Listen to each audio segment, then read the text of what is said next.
Did you know I wrote a sci-fi fantasy novel called The Climb, and you can get the whole thing as a 9-hour audiobook read by this guy over at the Patreon shop, patreon.com/smallbeans/shop. Robert Brockway calls it weird, heartbreaking, and very, very funny, and Daniel O'Brien calls it quite possibly Michael Swaim's masterpiece.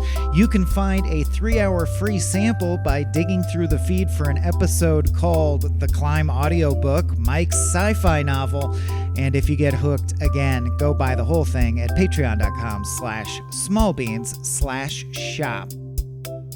Hello everyone, and welcome back to Tales from the Pit.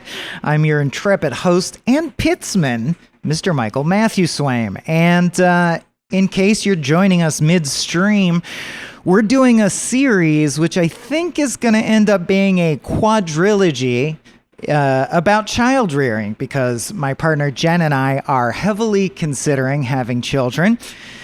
You know what? I'm just going to spoil it. We're pregnant. We are having children. We're having a kid. I knew I was going to announce it at some time during the course of this series, but I think now makes sense because this is a chaos-filled episode. It's the penultimate episode, and the next episode will be about having grown children and the whole expanse of child rearing past this.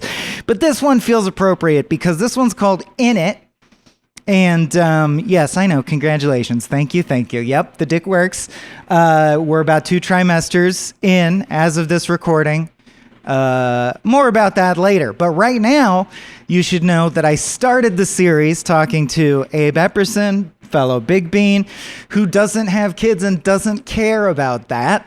And then we talked to Tom and Marina Ryman, who at the time of recording were right on the verge of giving birth, since have, so they're in the early days period. And in this episode, we're going to talk to Lisa and Brandon. I'll arbitrarily withhold their last names because we didn't discuss it, and better safe than sorry. But our dear friends who have like a 1-year-old and a 3-year-old. And I ended up calling this episode In It because you can freaking hear the kid in the background. It took an hour of waiting around to find a pocket where we could record. It picks up in the middle of a conversation and ends in the middle of a conversation because that's really just what their lives are like. So this is sort of a look at my near future and Jen's near future, and the near future of the nation, and nay, the Milky Way galaxy. No. After this, I'll probably do an episode with a guest where we discuss what it's like, from age, let's say, 8 to 18. And then we'll be done with this, and Tales from the Pit will recur with some other topics. So look forward to that. But yeah, that's the big announcement. I decided to put it up top instead of at the end. Now you know. The more you know. So before we get into the conversation, I do have a short story ready, and it's especially short this time, and especially story-y. It's a children's thing, I guess, is my point. Like a children's book. It's an idea for a children's book I've sketched out before, I've always wanted to do, but it's not really my purview, children's books. This has no direct bearing on the conversation other than this is a book that, I would write for a kid roughly the age of the elder of the kids that we're discussing. So here's that short story. It's called Happy Street, and then we'll jump into the conversation with Lisa and Brandon.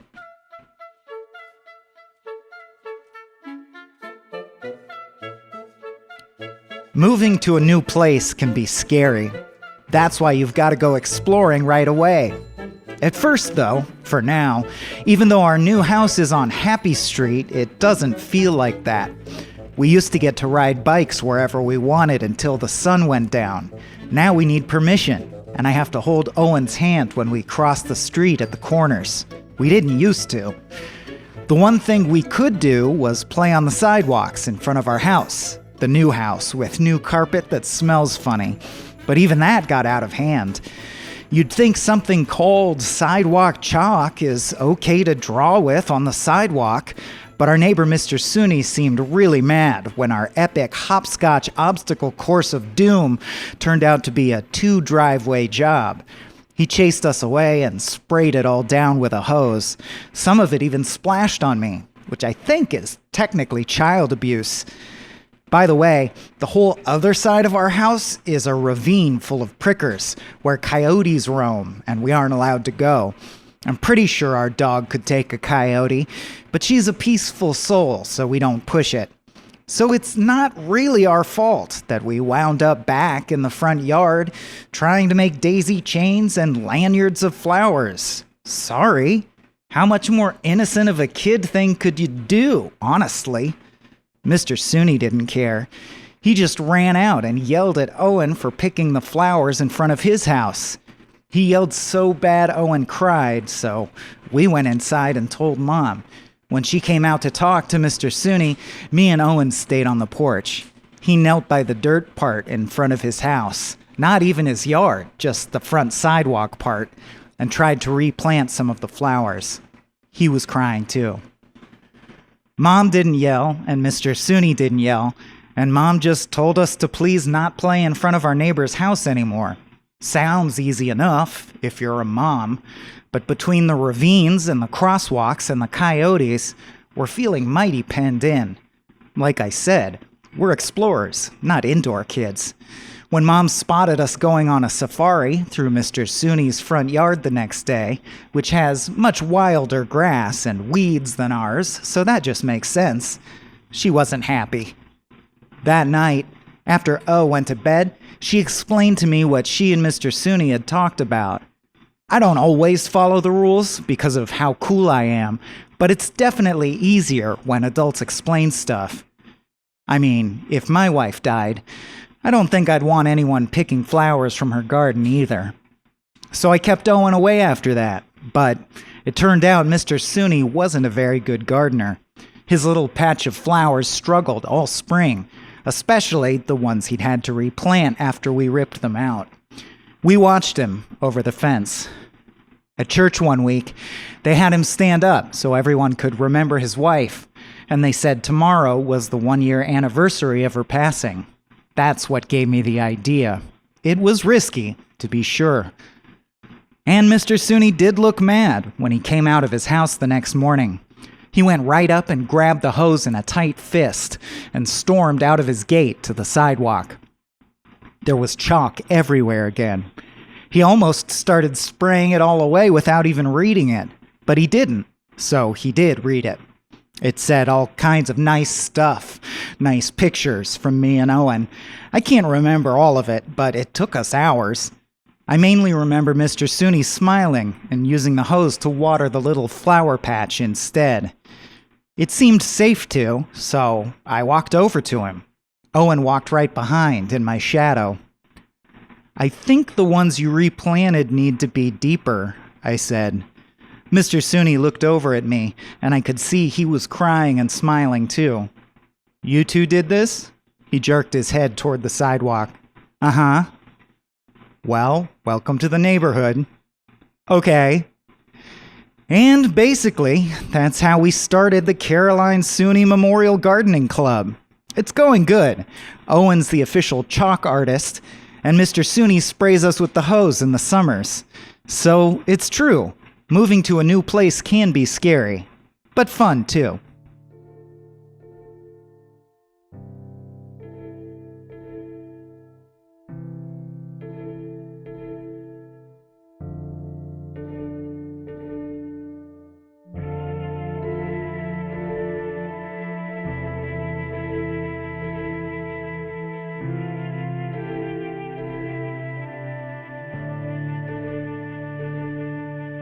I play around with different titles for episodes of this show, for sure, but I think I'm going to go with In It for this episode, only in the sense that in this series, like, we talked with someone who has never had an interest in having children about that.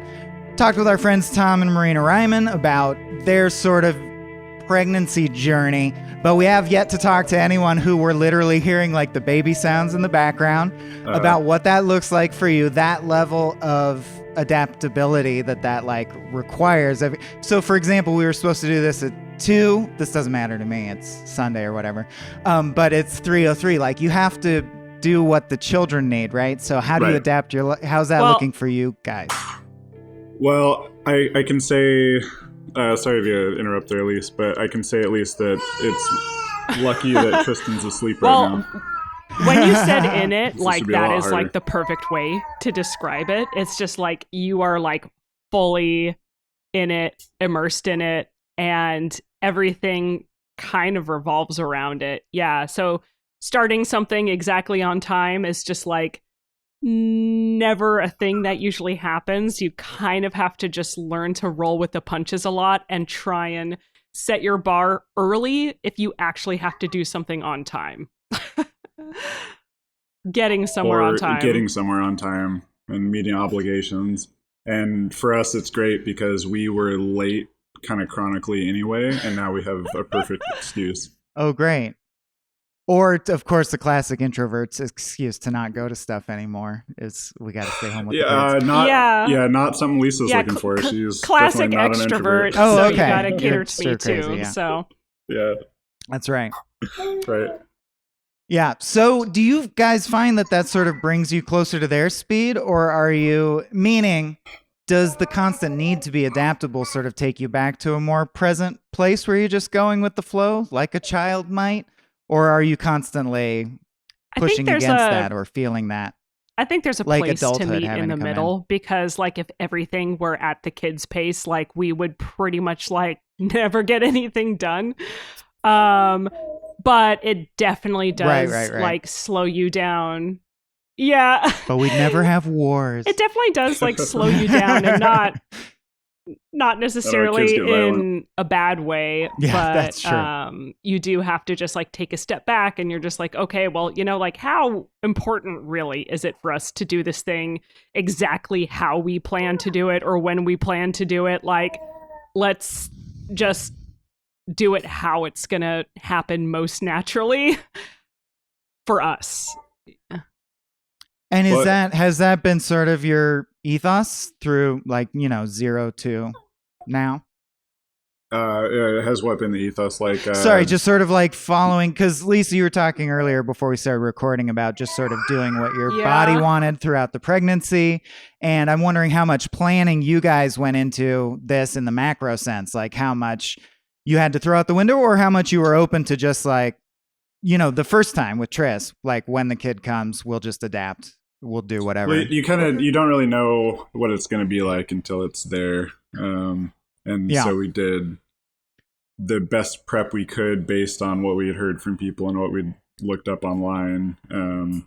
But yeah, we definitely had to throw some things out the window. And I think the adaptation is like an absolute necessity. Like I don't really know anyone like pre-kids who could like go on doing their just like their pre-kid life before. Normal I don't know anybody life, who could actually just schedule, right? Or like if nothing else, your schedule's shattered. Or partying or going to shows. Well, or whatever. Yeah. And any of that. Or going anywhere past 8 p.m. Also just like different mindset, really. It's like the things that you like think is important just kind of definitely change. So that's a huge adaptation as well.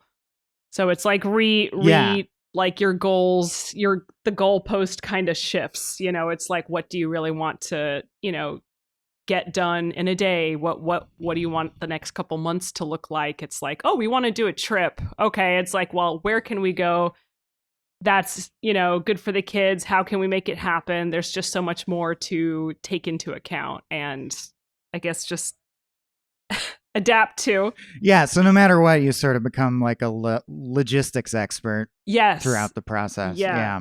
100%. So, but unfortunately, because the system we exist in, like you still have to make money to pay rent and stuff. So this is a thing, as Jen and I consider having kids, that I'm always like, I don't understand how will I still do my job. So how do you guys do your jobs? This is like a big one. This is a big one, yeah. So we are still both working full time, and we do have the kids in like a little daycare Montessori school. Tris, the toddler, is going 5 days a week, or is at least scheduled 5 days a week. And Jasper, the little babe, is able to go 3 days a week at this point. We can kind of change that up if we need to. And so for point of reference, real quick, Jasper is just turned 7 months yesterday, and Tristan is going to be 3 years in a month and a half. Yeah. Happy birthday. Yep. Thanks. Yeah, to you, Brandon. Yeah. But so yeah, we both work full time. The kids are kind of in school, and I work in an ER, so I work just kind of random schedule, but long hours, working about 12 days a month. But there are 12-hour days, and the main one you work at is an hour away from the house, so you're gone for 15 hours on those days you work. And the main shifts you work are 10 a.m. to 10 p.m. or a 1 p.m. to 1 a.m. So on those 1 p.m. to 1 a.m. shifts, sometimes she doesn't always get out on time. She rarely gets out on time. Though sometimes out early, but so sometimes you'll get home at 2:30 or 3 in the morning, and then since you're still breastfeeding, it's like it's pretty disruptive to have to deal with that. But we make it work so far. Yeah. How is that like rhythm in terms of? There's not a great rhythm. So okay, let's talk about how much extra, because I know you get opinions from people around you, like family as well.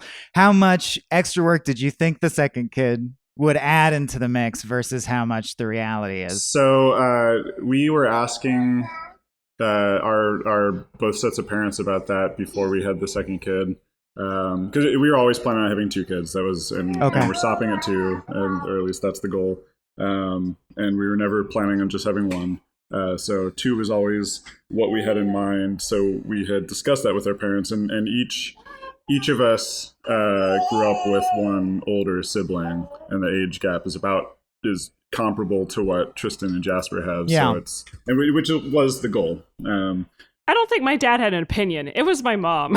I said, Mom, how much more work is it? She's like, oh, it wasn't too bad. It was like 1.5 times the work. I was like, okay, well, we can deal with that.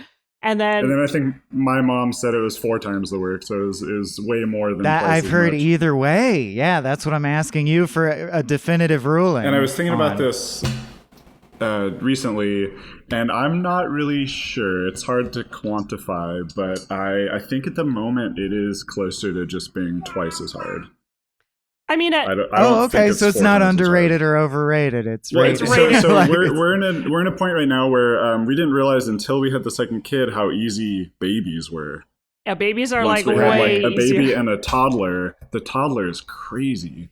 It's like almost 24/7 crisis management, chaos so management. Right, so in a sense you're still waking up to new aspects of what your journey with Tristan will be like. Oh, totally, yeah. As the second one is coming online, and you're like, oh, this is now in your future as well. Oh, yeah. Then there will be 2 of these running concurrently. Yeah, it's pretty full on at this point. And it is kind of ever changing, just like you mentioned. So like I'm crossing my fingers that by the time Jazzy is Triss's age, that Triss is like able to sort of regulate his emotions a little bit better. He'll be young 4.5 Sheldon, or something. well behaved.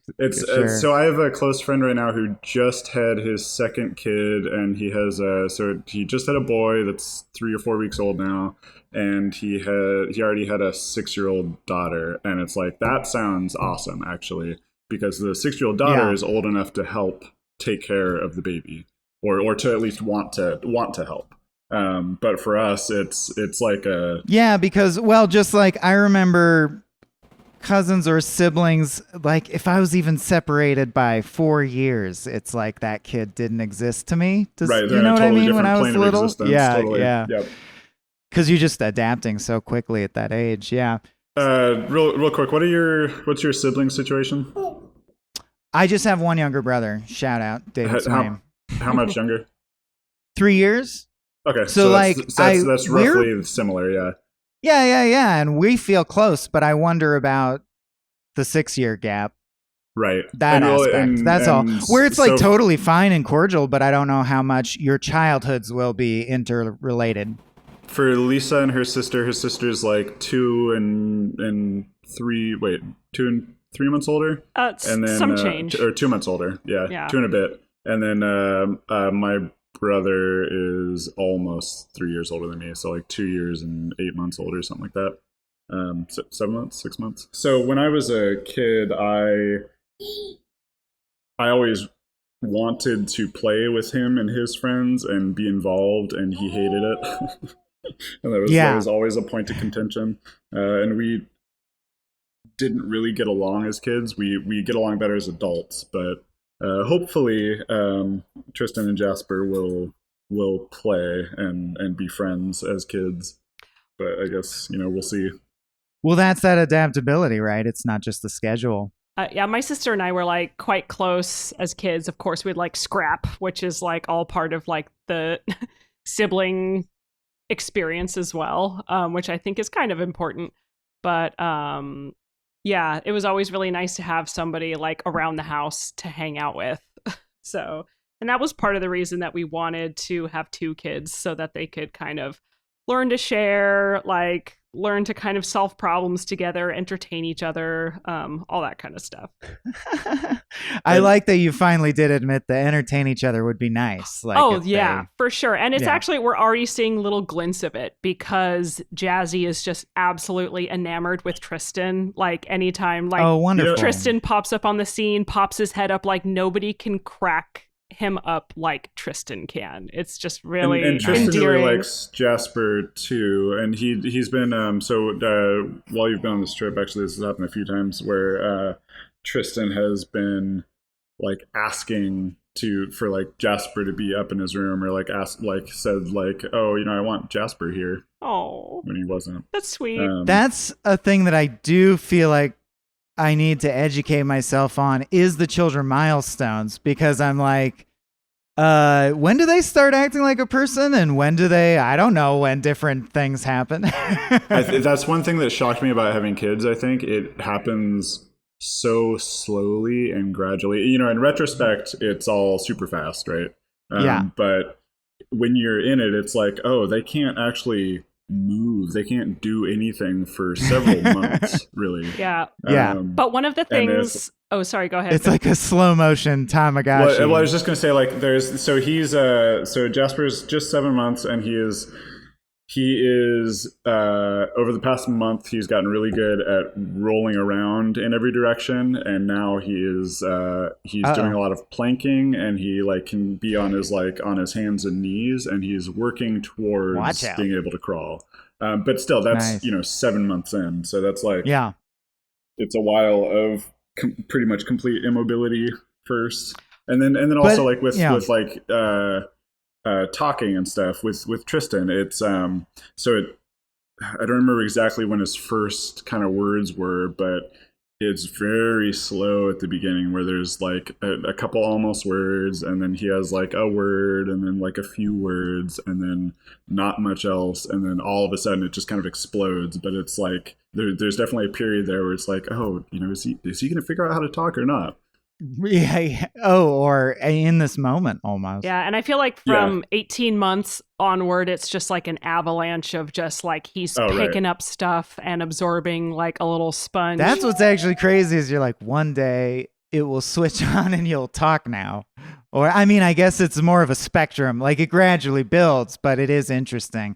Like, what does it feel like to observe those systems coming online? Because that's the thing I feel like you can't understand until you have a child. Yeah. And something interesting that about the milestones is that smiling and kind of laughing comes on surprisingly early compared to the gross motor stuff that Brandon was just talking about. Like, smiling generally happens around 2 months, like direct eye contact starts happening around like I think 2 weeks or so, and then laughing around 4 months. And I feel like that's got to be just such an evolutionary benefit to wanting to keep caring for these little things that take up so much time and energy and all that kind of stuff. It's like, if your hut's burning and you've got like a cute kid that makes eye contact with you, you're running back in and you are getting them. But if it's like, if it's another situation, you might be like, you know what? That's a little too much work anyway. Well, to such a degree that there's this whole category of animals called pets that like basically get along by hijacking that system. Oh, 100%. I'm also cute. Yeah. They ride the domestication wave like nothing else. That's right. Yeah, where exactly. They're like, you just kind of parent us as well. We'll have this shadow lifestyle in your lifestyle. Yeah. So I sort of, I guess, expect the chaos, the scheduling, the like sort of spirally, but like what has surprised you, or what have you found not, or even like pleasant surprises in terms of not having to adapt so much, but things you didn't anticipate in terms of like the rewards of the experience?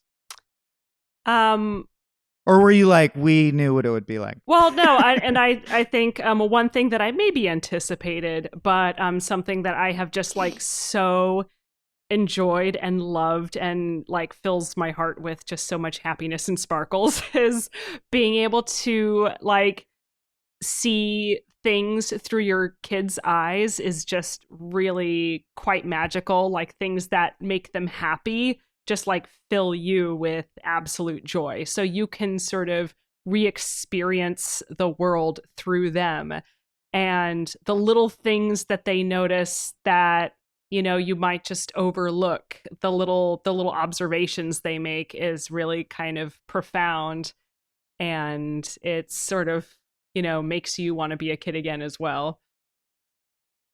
Right, that sort of vibration invites you in. Yeah. In a way. Yeah, or like relearning to kind of tap into your own imagination, because, you know, as adults, you can kind of just get bogged down by the day to day, like, oh, cleaning up the house, going to work, commute. Oh, we got to fix the car. We got to do this, that, and the other. But then it really kind of makes you try and, you know, step back and try and see things in the present moment. But, you know, when you are parents of kids, it's like you kind of have to do both. It's like, you have to do all the house stuff. You have to do all the daily life stuff. But I think like maybe the cleanliness standards can go down a bit, but you have to meet all the basic needs and make sure that you guys, you know, that we're doing the stuff we need to do. But you have to fit it all into 2 hours after they go to bed each night.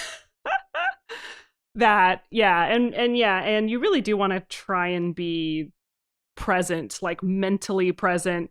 And I feel like, you know, as an elder millennial, I feel like that's kind of a very prominent theme of parenting from other kinds of, you know, as I've spoken to other millennial parents, I feel like that's something. People in our cohort? Yes, in our cohort, in our litter, as it were. Like it's become a very sort of important part of parenthood, is taking the time to really savor the childhood experience, and like getting to share that with your kids is so important. Yeah, and it's also because there's a lot that's fighting against that now, because we're all addicted to our phones these days. So it's really how'd you guys handle screen?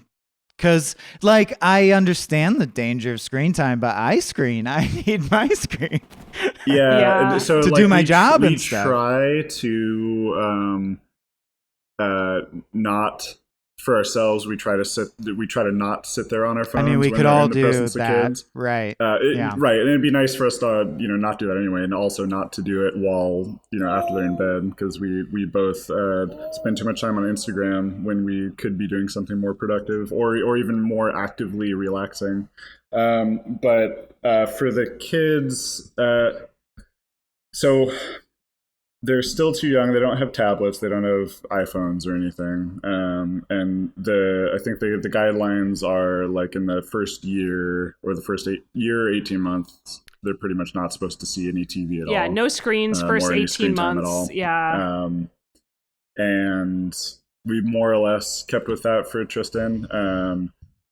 But at a certain point, well, for one thing, for taking him to daycare in the mornings, it has been super helpful to let him sit and watch half an hour of a show in the morning while we are getting ourselves ready and trying to like get sunscreen on him. Like it's great if he's watching a show he likes while we're slathering him in sunscreen. And while I'm cutting his nails is like about 15 times easier. Yeah.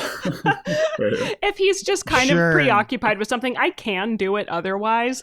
but it's like if he is just sitting and relaxing, I can get so much stuff done in a very short window of time. And he's getting to the age where he can do independent play and independent work, but he's not fully there yet. And that like he has to be pretty invested. And it's, you know, like sometimes if you have like some Play-Doh out, he'll sit there and play with that for half an hour or so. But like here, since Lisa's gone right now, it's if I'm feeding a bottle to Jasper, like I kind of have to have something really distracting for Tristan, or else he's going to be getting too much up in my space. Yeah. Though, I mean, but there's a certain amount of that that's good too, because it's like, it's, you know, he has wanted to try to help feed Jasper as well, which is super cute. And I want to encourage that also. Speaking of feeding, like something Lisa you were talking about earlier today that didn't occur to me until we're sort of getting closer to the situation is a lot of moms talking about how they feel, or, you know, like a cow, or like in this period where you're like just constantly have to be producing. What is that aspect like? What does that do to your consciousness? It's odd because, like, you know, my body really hasn't been mine ever since like the beginning of pregnancy. So I'm kind of already used to it at this point. But in the postpartum phase, if you are, you know, able to breastfeed and choose to do that, it's kind of it's a very demanding process where I find myself just like not wearing a shirt or just having an open shirt and walking around, not for my own comfort, but just because they are so in demand. Yeah. And it's just annoying to have to keep buttoning up or putting on a bra because it's just like, well, it's just going to have to be out there again anyways. Sure. So just like, don't even bother. And it's like, you know, when Tris kind of weaned himself when he was around from between like 10 and 12 months is kind of when it really drastically tapered. And I think that was kind of his natural process. I was sort of willing to go for longer. And, you know, after I had my little mourning period, once I realized it was over, then all of a sudden I was just like, wait a minute, I have my own body back to myself for the first time in a year and 9 months. Yeah, I was going to say, is that yearning there, though? Yeah, yes. To be like body autonomous is still within you. Oh, okay. Absolutely. Yeah, and sure. I am, you know, I think I will also be sad when Jazzy is done. And I am not wanting to curtail that for him at all. Like, just as long as he like naturally wants to breastfeed, I think I will try. But also when it's over, I get to look forward to just being me, with like just being my own bodily person. And then at that point, no expectation of getting pregnant again. Yes, yeah. Because that's the other thing, is it's like not too long after Tristan stopped breastfeeding, you then had another baby anyway. Yes, it was about how many months? I don't remember. Oh, it's like Tris was about 18 months when we got pregnant again. So it was really just about 6 months. 8 months. No, 6. Yeah, 6 months, 8 months. Yeah, 6 months of just being back to my regular self. And so it'll be like bittersweet for sure. But it's nice that there is something to look forward to after it's done. I was going to say, there's, of course, the hallowed sacred bonding that can only exist between an organism that hosted something. And like, but I wonder about the evolutionary impetus, like see the thing succeed beyond you, right? And eventually it has to. Oh, like, yeah.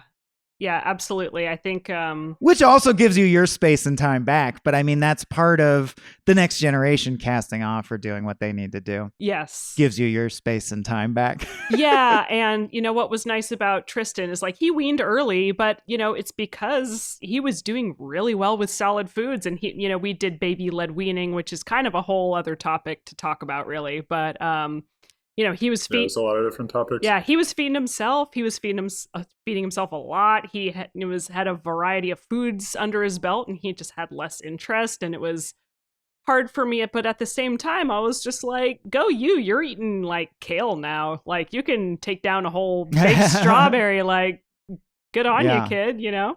He also had sharp teeth at that point. I remember that being a problem too. Oh yeah, actually. Yeah, that's another factor. Oh yeah. Yeah. Oh my God. I keep forgetting and then remembering like, oh yeah, isn't that a problem?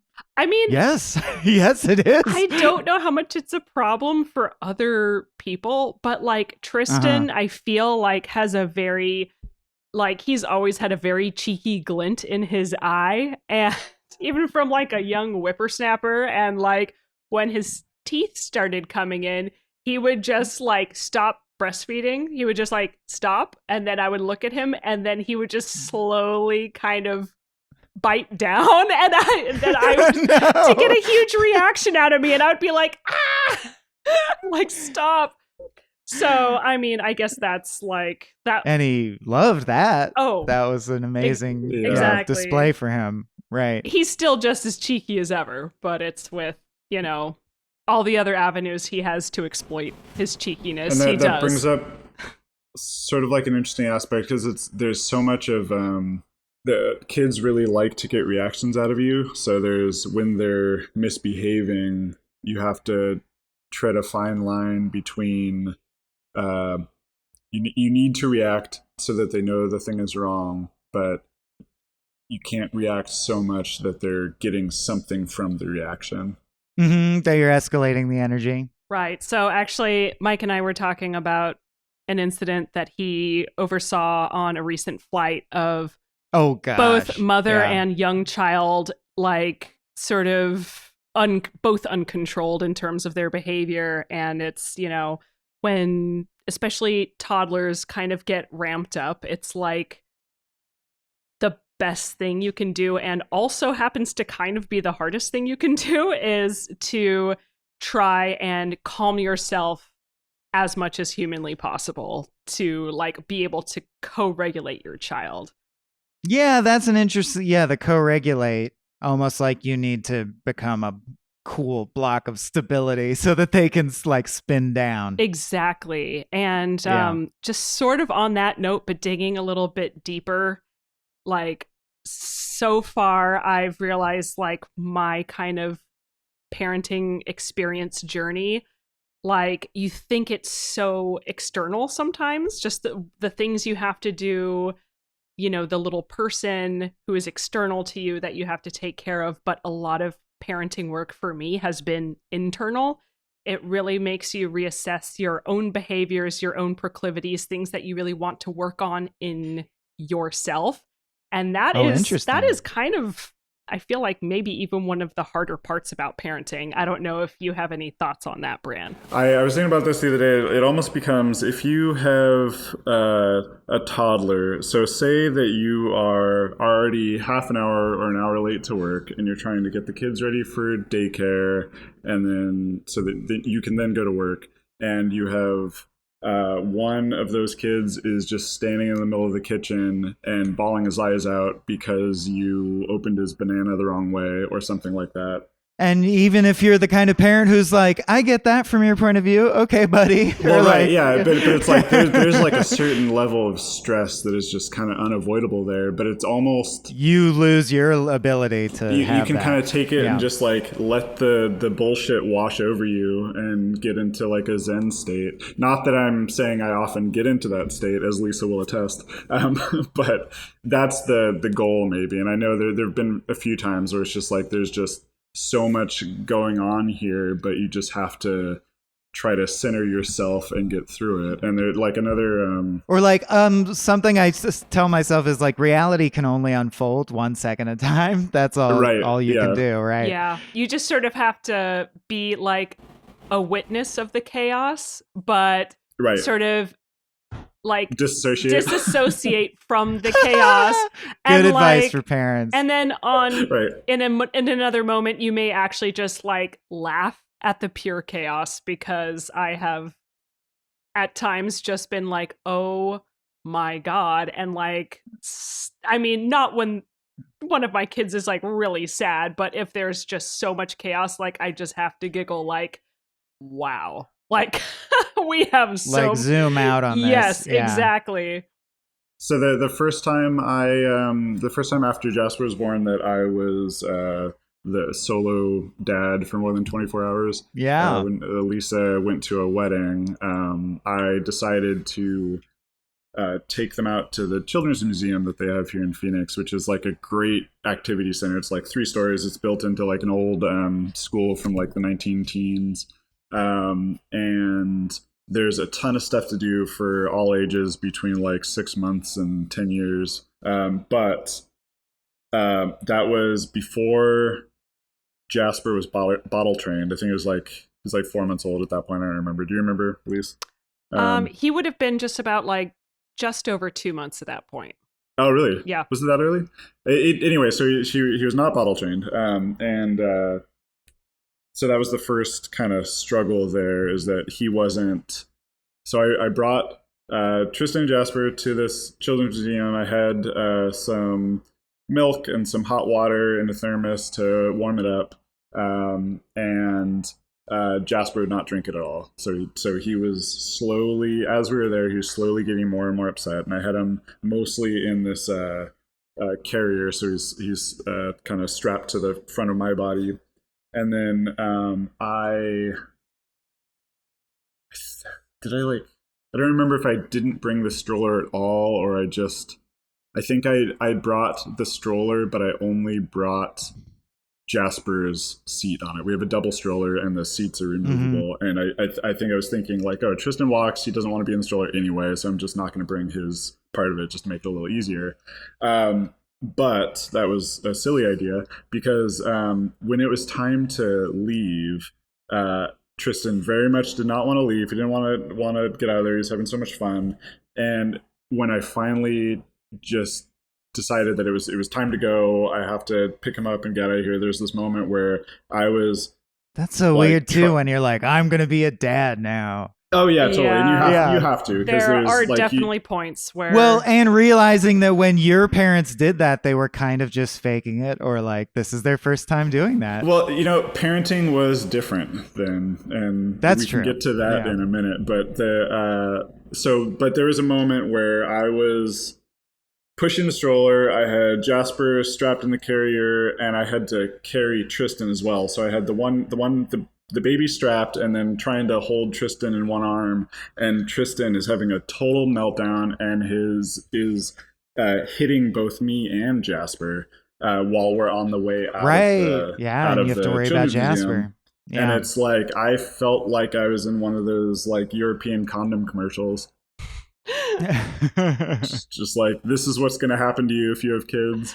Just a moment of pure chaos. Just wow. And not really embarrassing there, because everyone there is a parent of a young child and kind of knows how it goes. Right. But even so, just like kind of like, this was your day. Determined walk, you not making eye contact. Yeah, right, exactly. And even another time when we went, all 4 of us, Tristan did the same kind of thing, and that one definitely, I feel like I didn't give him good warning before it was time to go, and it was sort of too sudden to be like pulled out of this fun thing he was doing. But yeah, it's hard to stop fun activities sometimes. Yeah. On the theme of being present and making sure that you're not missing playing with them and all that, you guys like and this seems like such a hassle, frankly, to me, but I want to replicate it. It's something I really admire, is you're not like, we're going to stay home for the first few years and just chill. You definitely got them out into the world doing things, right? Pretty quickly.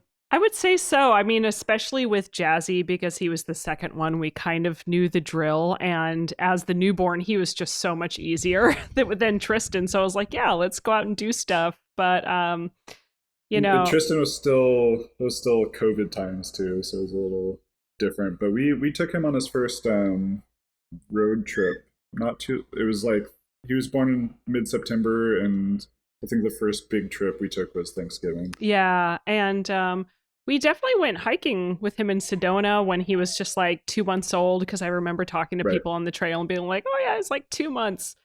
But yeah, with Jasper, we had him at Costco like in the first week. Well, we had him at like a park, like 2 days after he was born. I was more like Jen and I saw someone with their baby walking under a waterfall and like, deep in the woods on a trail. And we're like, that's interesting because that baby's clearly like 6 months old at this point. Right. And, I think for me, it really helps mentally to get out and about. I'm very much a person that but it takes that effort. It does take a ton of effort. And after a while, and you have to temper your expectations. Yeah. You get used to the effort it takes. And then you come up with more realistic expectations of what you'll be able to achieve with what you do. It's just like if you're planning a day, plan like one big thing and then plan like a bonus thing if you guys get around to it, and just try not to hang your hat or hang your hopes on anything. That will definitely happen. Yeah. Too much in particular, and then just try and savor and relish like whatever it is you do manage to do. I think has been Lisa, I don't know important. if you remember this, but there was a little thing that Betty Ann used to have posted in her house somewhere that said, be open to outcome, not attached to outcome. Yeah, I think that's pretty relevant for curiosity being one of the cardinal human virtues, right? Yeah, I think that is pretty spot on, actually. And then sometimes things will happen where you're just like, wow, that was so cool, But yeah, I think, Tristan, when he was little, we got him on we took him to some national parks. We've done hiking with him. Nothing too crazy or strenuous. What was the fear level like the first time through with Tristan in terms of being scared of like his fragility in the world? Is that constantly with you? This is another thing I wonder. Yeah, and then that definitely changes with the second kid, because so with Tristan we definitely did that thing where we would like if he was too still at night, we'd poke him to make him we would move, just to make sure he's still alive. Jostle him to make sure he was still breathing. We cannot fuck this up. Yes. This is our thing that we have to do in life. Yeah. Yeah, and I think babies are tiny and they look super fragile, and in a way they totally are, but they're actually like in some ways very quite robust. I mean, depends on the kid. Obviously. Also, I've been learning when they're inside you, they're like devouring your life force to a greater degree than I've appreciated as someone without a womb. Yes, absolutely. It's rerouting all the nutrients, rerouting all the power supply. Yes, and yeah, it takes a toll. I read somewhere that pregnancy ages you anywhere between 2 and 14 extra months of your life, just physically. And I have no idea how true that is because I don't have the sources to back that up. But it's like that or being president for 4 years. Yeah, exactly. Right. It's like I'm using a cell phone for 10 minutes. After two kids, I kind of feel like Abraham Lincoln just after the Civil War, that kind of difference. Yeah, and I wasn't pregnant, but I also feel that way. I think if you took a before and after picture, it would be pretty similar to those the before Lincoln's presidency and then after. So the second time around is just this. I mean, I don't want to. The stakes feel different, or because obviously it's just as important that you keep this kid alive. It's just as important, but you know which things were kind of silly, which things weren't worth worrying yourself over. And I think this must happen to every parent these days who has one kid and then multiple, where they with the first kid they are Googling every like little thing that is it has a little red splotch on its left elbow. Yeah, right, exactly. Yeah, reading into things, just obsessing over the little details. And I mean, for the second one, I kind of feel we're just like, oh yeah, look at that. Okay, well let's just wait it out and see, and just not sort of stress too much about it. And it's also kind of interesting because you're in medicine, so that's counter to the traditional advice, right? Not for parenthood, but I mean for like myself, my own health, or that's not what I've been told I'm supposed to do. Yeah, and I really try not to try and diagnose the kids, because it's always when something's happening to you sort of perceive things differently, and sometimes it's hard to like objectively view what's going on. And I think it's similar for the kids too. So, you know, I've only like listened to Tristan's lungs a few times with my stethoscope. I've only like looked in his ears a few times. Oh boy. I've only taken like a tongue depressor to look down his throat a few times. I've only squished his tummy a few times. I try not to be too obsessive about that, and I really try not to be like, you know, his pediatrician, or either of their pediatricians. I think because it's like a lot of external pressure on me, and also I just know that my personal judgment might be clouded because of, you know, I'm sort of like in the situation and not sort of objectively looking at it like a healthcare provider always. Well, that's why it can help, of course, for community to be there to reflect back to you. But did you had family around during Crucial, or did not have family support? And during, that's a really difficult aspect of it. Is that too difficult to bring up, or can we talk about that? No. Difficult just in the sense of adapting like, to that support not being there. Yeah, please. Yeah, no, it just makes it harder because we don't have breaks. And then we have to rely so much on daycare, which is like a third of our income. Wow. We had a babysitter one time, and it was a friend of ours when Tris was so we could go to a death metal 8 festival. months. So it was a black metal show, and that was just all right. Get it right. Yeah, yes, babe, get it right. And it was just so amazing and so much fun. But you know, we would have a hard time trusting kind of anybody else. And we just feel like our kids and their schedules and the nuances are so particular that we would have a hard time trying to find anybody, you know, to take care of them. But I mean, having family nearby for young parents is just like such a blessing. I mean, of course, if the family's able to help out and you trust them to help out is just amazing. Big and ifs for people sometimes, of course. A huge resource. Yeah.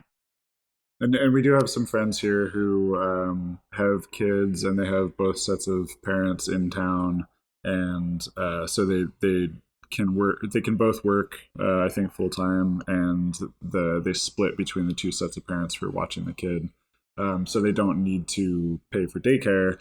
But the downside of that is that the last time we saw them, they were saying that one of the sets of parents always feeds junk food and lets them the triangulation watch behind a your bunch back of TV and has all of these toys that they constantly buy more of.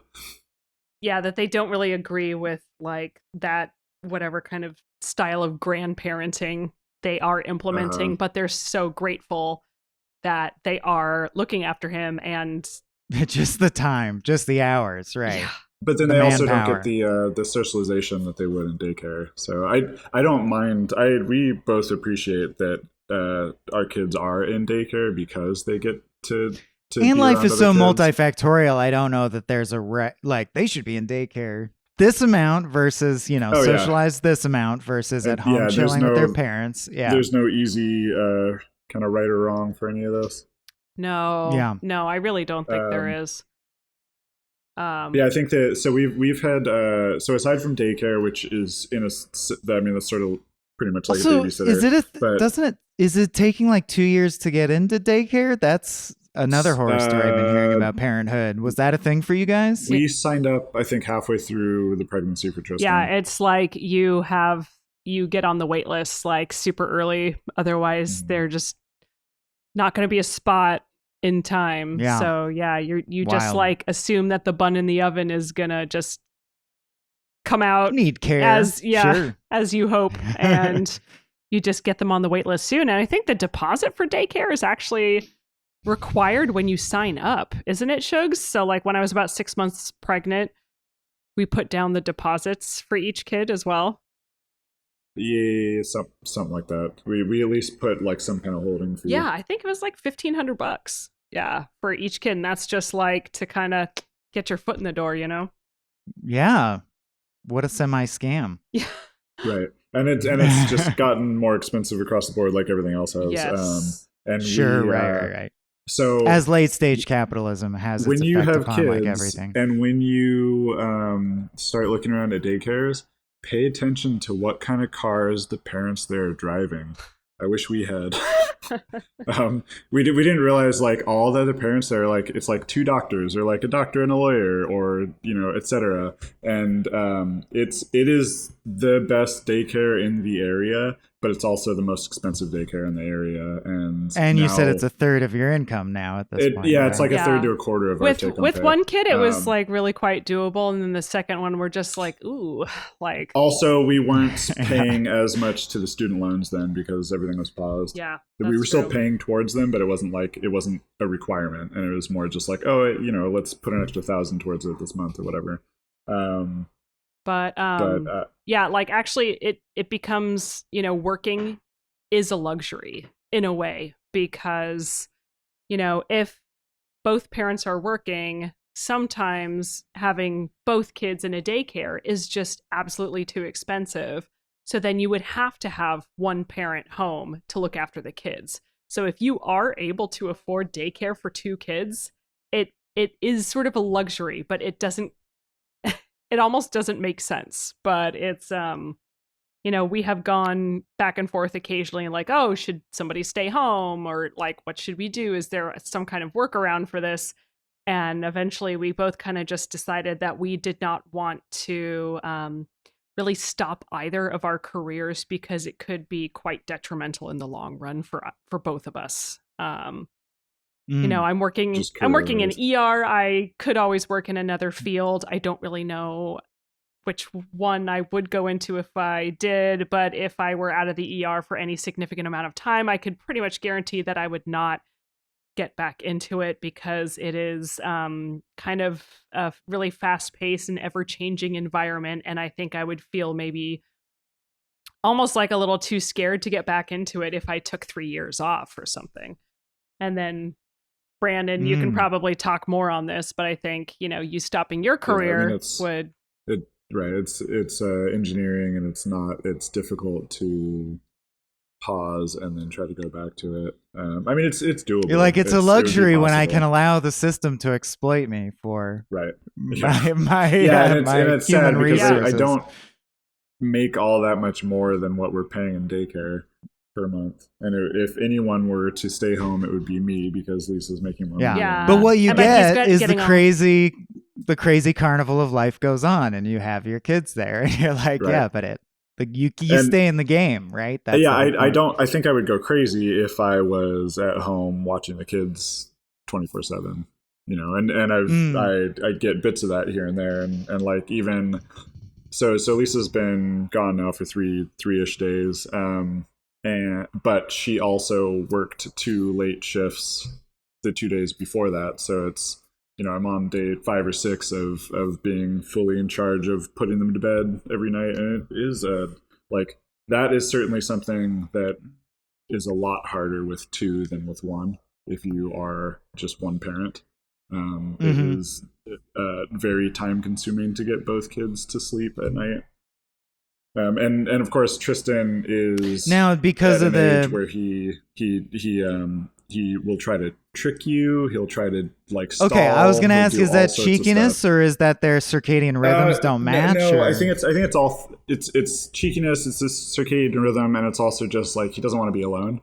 He he doesn't want to be left in his room with the door shut. Who does, right? At night, right.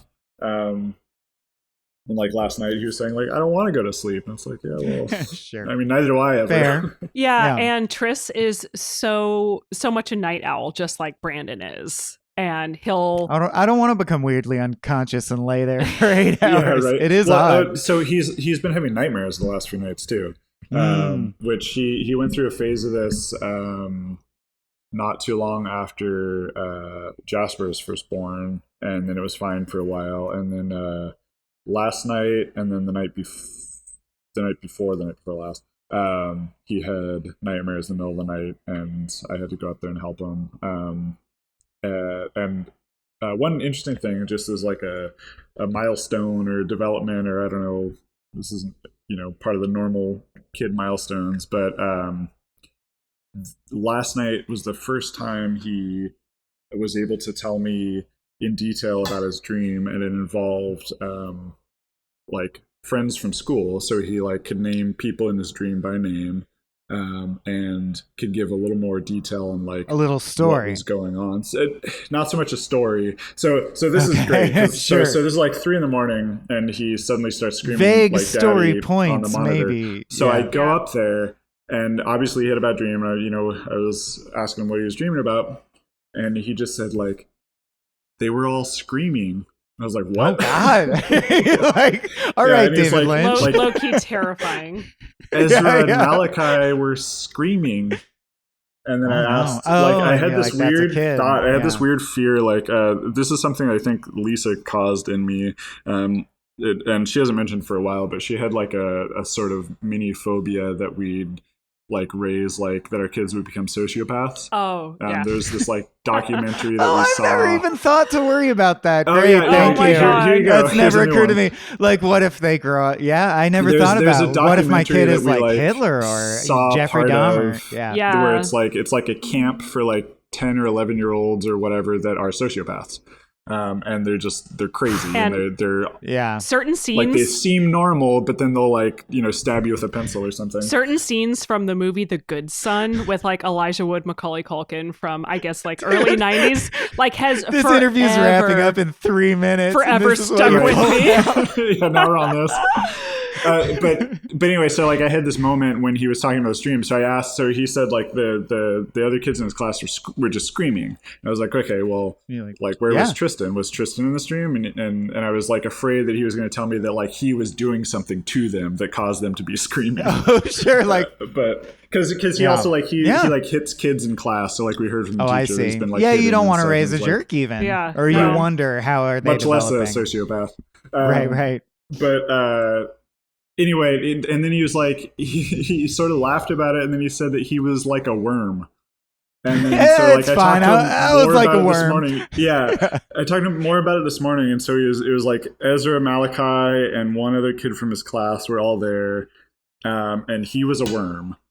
And it's like, and I'm not scared anymore. I was a worm. Well, I think they were scared of him, is what he said. So last night he said that they weren't. Oh, they were all screaming. But this morning he said they were scared, and they were scared of him. But then he also said he was scared of them. So yeah, not exactly a clear picture of whatever it was, but it was interesting to see that. And so that's my question. And this is interesting to you. Oh yeah, like totally. In the moment, it feels compelling. You're like, yeah, tell me about that, dude. Yeah, but then also I want to go to bed, go back to bed. It's both. Okay, so it's both at once. Yeah. Yeah, and of course I want him to feel better. And last night, luckily, whatever. So like the dream woke him up, and he was scared about it. But like by the time I got up there, he wasn't like shaking in fear. He was like, as soon as I got in there, he just said like, read one more short book. I was like, okay. Yeah. So like, you're okay. Learning to regulate. Yeah. In general, though, it has been like interesting that, Tristan's little life experience has gained so much complexity, both that he can experience these things and that he can tell us about it as well. Whole new layer. Whole new layer. Yeah, like for a long time, I thought we would always ask him if he had dreams in the morning, and a lot of the time, I think he was just making stuff up. Yes, and he was just saying like, "Oh yeah, I dreamed about redfish again." Yeah, like redfish. He would always say that he was dreaming about redfish. Oh yeah, redfish. Yeah, but I probably that didn't happen that often. Yeah. All right, I'm going to be an amazing podcaster right now and wrap us out because we only have about a minute left due to our technological limitations. Yeah. What I love is this episode in this series by far has the most vibe of like in it. Like we just, I could ask you questions forever that I truly need advice on, but it doesn't matter. Like we're out of time. We got to go. You know what I mean? That's like what it feels like to be you right now as well, I think. Oh, sure. Yeah, we have endless questions probably for parents that are the next step sort of. Oh, anyone who's a few. Yes. Yeah. I could take this series all the way to the point where it's like our wizened elders talking about their grown children, of course. And maybe we'll do that next time on Tales from the Pit.